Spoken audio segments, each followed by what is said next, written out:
और बीजेपी के प्रदेश अध्यक्ष मदन राठौर प्रेस कॉन्फ्रेंस कर रहे हैं। दिल्ली से लौटने के बाद ये बहुत महत्वपूर्ण प्रेस कॉन्फ्रेंस से सुनते हैं। आपके माध्यम से आम नागरिकों का भी ये आह्वान करना चाहूँगा कि आप पर्यावरण को और व्यवस्थित करने के लिए अपने अपने क्षेत्र में जहाँ भी संभव हो वहाँ पेड़ जरूर लगाएं और पेड़ लगाते समय इन बातों का विशेष ध्यान रखें कि पुनः कोई किसी विस्तार में काटना नहीं पड़े।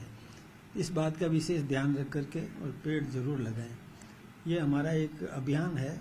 एक दूसरा मैं निवेदन करना चाहूँगा कि इन दिनों कुछ दुर्घटनाओं की सूचनाएं मिल रही है। बड़ा दुख होता है, कहीं पर भी किसी भी प्रकार की कोई दुर्घटना होती है और इस परिवार का चिराग उसमें बुझ जाता है, समाप्त हो जाता है, तो उस परिवार की स्थिति के बारे में आंकलन किया जा सकता है। बड़ी विकृति हो जाती है। तो मैं आह्वान करना चाहूँगा कि सावधान रहें। किसी भी प्रकार से यदि नदी नाला बहता है तो उसमें अति उत्साह दिखा करके अंदर नहीं घुसें। आज ही एक कोई घटना हो गई थी यहाँ दौसा के पास में, और वहाँ पर एक ट्रक ऊपर तारों से टच हो गया और उसमें कुछ का मतलब यात्री थे, धार्मिक स्थल से लौट रहे थे और उनमें से 3 तो हताहत हो गए, कई घायल भी हुए बिजली के करंट से झुलस। तो सावधानी जरूरी है। उत्साह के अंदर केवल उत्साह में और व्यवस्था भूल जाएं, ये ठीक बात नहीं है। व्यवस्थित तरीके से शांति से यदि धीरे धीरे चल करके निकलें तो उसका कोई भी नुकसान नहीं होगा, अन्यथा नुकसान की संभावनाएं होती है। तो मेरा तो यही 2-3 निवेदन थे कि इन दिनों सावधानी जरूरी है। अति उत्साह में कोई पानी में नहीं उतरे। बांधों में या तैरने की दृष्टि से किसी भी रूप से खेतों में, खड्डानों में कहीं पानी भर जाता है तो खड्डे का पता नहीं रहता और उसमें बच्चे भी डूब जाते हैं, कोई व्यक्ति भी डूब जाता है। तो सुरक्षा का पूरा ध्यान रखें, यही मुझे आप सबसे निवेदन करना। वैसे धनखड़ साहब की इस्तीफे की बात है, अलग से सियासी चर्चाएं हो रही है। कांग्रेस लगातार सवाल भी खड़े करेगी, अचानक ऐसा क्या हुआ कि वो इस्तीफा दे रहे हैं, क्योंकि स्वास्थ्य भी ठीक था, दिन भर असेंबली चला रहे थे।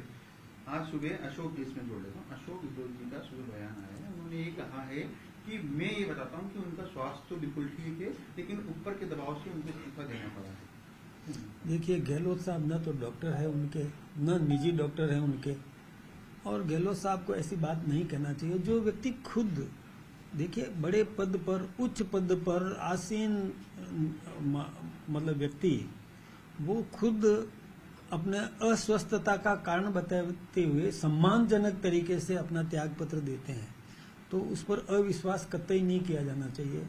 और कोई इसमें राजनीति करना चाहे, जैसे गहलोत साहब ने इस प्रकार की बात कही, तो गहलोत साहब को क्या पता कि उनकी स्थिति क्या थी। कुछ दिन पहले की बात है, मैं सोचता हूँ कि सारा मीडिया जानता है, सारा राजस्थान और हिंदुस्तान जानता है कि वो बीमार हुए थे, अस्पताल में भर्ती भी हुए थे।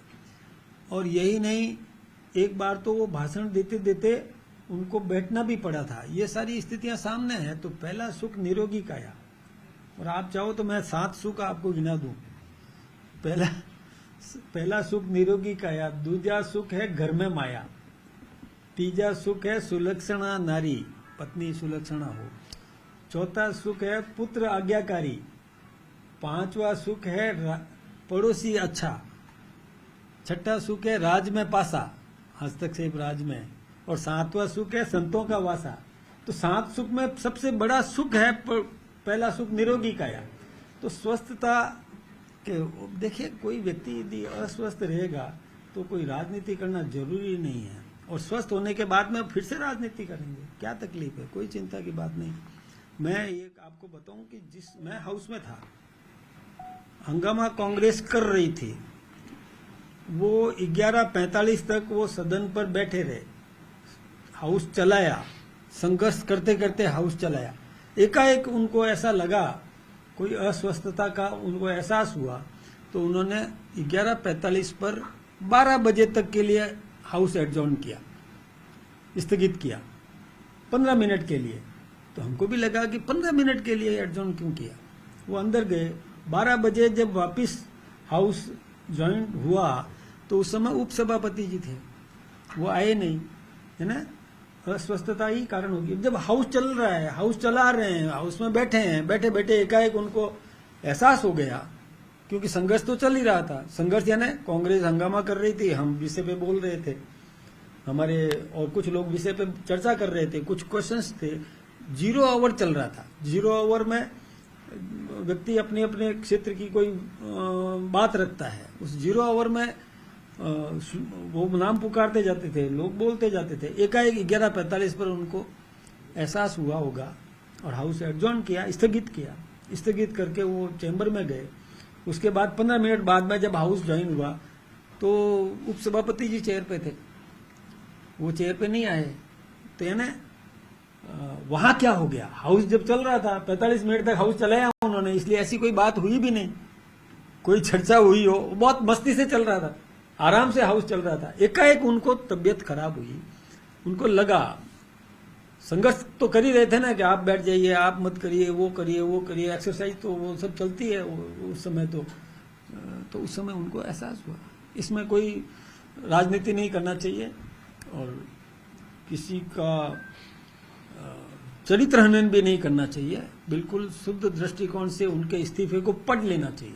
पढ़ने में भी बहुत गरिमापूर्ण तरीके से उन्होंने लिखा है, तो इस बात को सबको समझना। अशोक गहलोत ने यह भी कहा है कि जितनी भी संवैधानिक संस्थाएं हैं उनको खत्म किया जा रहा है, ये उसका एक प्रमाण है इस्तीफा उपराष्ट्रपति का। साथ में जनता को भी उन्होंने ये कहा है कि जनता को भी अब वक्त आ गया है कि जनता इस चीज को तय करे, नहीं तो लोकतंत्र खतरे में है। एक बात मैं आपसे बताऊं कि संवैधानिक पद कहाँ समाप्त हो रहा है। संवैधानिक पद है, उपराष्ट्रपति का पद है, इसको खत्म कहाँ कर रहे हैं। वो क्यों कह रहे हैं गहलोत साहब, ऐसा समझ में नहीं आई। और वो खुद जानते हैं। देखिए, संवैधानिक संस्था उपराष्ट्रपति का और वो राज्यसभा में सभापति का पद होता है। उपराष्ट्रपति राज्यसभा में सभापति होते हैं। ये संवैधानिक व्यवस्था है, इसको समाप्त नहीं किया जा रहा है। कोई यदि पता नहीं क्यों ऐसी बातें कर रहे हैं, कपोल कल्पित बात करके जनता में भ्रम पैदा करने की कोशिश कर रहे हैं, ठीक बात नहीं है। संसद सत्र शुरू हो गया आपका। राजस्थान के जो पार्टी पदाधिकारी कार्यकर्ताओं को काफी उम्मीद थी कि आप पदाधिकारी की घोषणा करेंगे, अपनी नई टीम बनाएंगे। अब आपके अधिकतर समय तो राज्यसभा में निकलेगा, तो आप कब तक बना पाएंगे, इसके अभी कुछ बता दीजिए। एक बात मैं आपसे बताऊं, हमारा काम बहुत अच्छा चल रहा है। हमारा काम व्यवस्थित तरीके से काम चल रहा है और हमारे कार्यकर्ता सभी काम पर लगे हुए हैं, जो जिस दायित्व को निभा रहा है। और जो नई टीम की जो बात कर रहे हैं ना, उसमें कुछ नए हैं, कुछ और जुड़े हैं, कुछ पुराने हैं। हाँ, जुड़े हैं, तो वो अब प्रक्रिया है हमारी, उस प्रक्रिया के तहत व्यवस्थित तरीके से घोषणा भी हो जाएगी।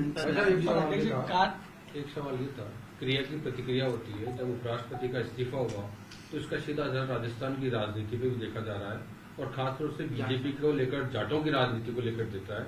कितना इम्पैक्ट बीजेपी मान के चल रही है कि इस पर जाट राजनीति में फर्क पड़ेगा, क्योंकि जाट को बीजेपी की मानती है। देखिए, पहली बात तो मैं ये स्पष्ट करना चाहता हूँ कि हमारी जातिवादी राजनीति नहीं है। हम सर्व समाज का विकास करना चाहते हैं, सर्व समाज को साथ लेके चलना चाहते हैं। सभी जो मेहनत करता है, जो अच्छा सेवक है, उसको सेवा करने का अवसर जरूर मिलना चाहिए।